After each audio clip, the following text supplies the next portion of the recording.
Dans cette vidéo, on va voir comment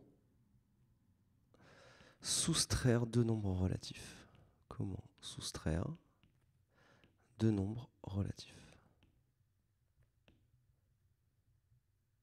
Alors, deux types de calculs. Vous pouvez avoir à faire ce calcul-là. 4 moins 2. Donc, vous devez soustraire les deux nombres relatifs, 4 et moins 2. Toujours, vous ne devez jamais avoir deux signes sans parenthèse là. Ici, il y a deux signes qui se suivent. Il faut toujours mettre une parenthèse. Ici, vous pouvez faire aussi ce calcul qui en fait peut s'écrire comme ceci ou comme ceci. C'est la même chose. Même expression, c'est tout à fait similaire. Alors, il y a une règle qui est assez particulière à écrire, mais il faut comprendre la chose suivante, c'est que soustraire un nombre relatif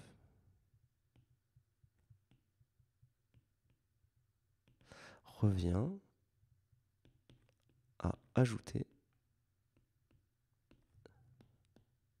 son opposé. Alors, je vous rappelle que l'opposé de plus 5, c'est moins 5. L'opposé de moins 10, c'est plus 10. Donc ici, vous devez soustraire moins 2 à 4. Donc on vous dit que soustraire moins 2 à 4, c'est ajouter son opposé. Et l'opposé de moins 2, eh bien c'est quoi? Son opposé, c'est plus 2.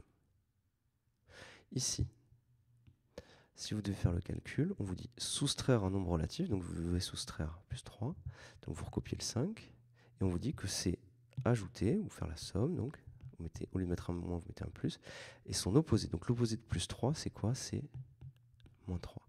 Et là, vous retombez sur le calcul qu'on sait déjà faire, 4 plus 2, 6, 5 plus moins 3, c'est ce qu'on a vu tout à l'heure.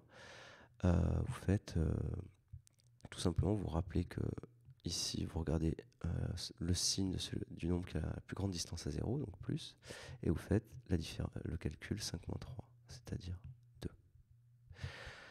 Donc, si on résume, et si vous devez faire d'autres calculs, tout simplement, voilà une règle très très simple. Si vous devez calculer 5 moins 10, si vous devez calculer 3 moins 1, si vous devez calculer 4 moins plus 2, en gros, vous avez à chaque fois une soustraction à faire. Eh bien, ça revient à ajouter l'opposé. L'opposé de moins 10, c'est plus 10. Et au lieu de faire un moins, on fait un plus. Ici, pareil. Soustraire de nombres relatifs, ça revient à ajouter l'opposé de moins 1, c'est-à-dire plus 1. Soustraire de nombres relatifs, ça revient à ajouter l'opposé. Donc l'opposé de plus 2, c'est moins 2, et on fait la somme. Donc 5 plus 10, 15, 3 plus 1, 4, 4 moins 2, 2. Petit dernier moyen mnémotechnique, la plupart du temps, rappelez-vous bien de ça, si vous devez faire ce calcul, 4 moins 2, quand vous voyez moins, eh bien vous remplacez par plus, et vous obtenez votre résultat. Si demain vous devez faire 5 moins 10, dès que vous voyez moins, vous vous rappelez qu'on remplace ça par plus, et ça fait 15. D'accord ?